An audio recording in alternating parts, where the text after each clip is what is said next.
سب سے پہلے میں فیصل آباد سے آنے والے معزز شاعر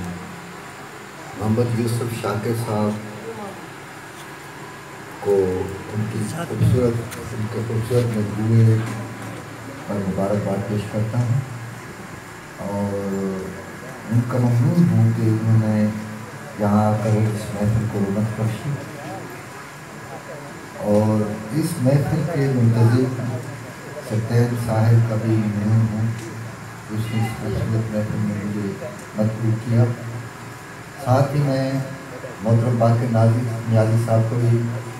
مبارکباد پیش کرتا ہوں جو خوبصورت کتاب جھاملا کے حوالے سے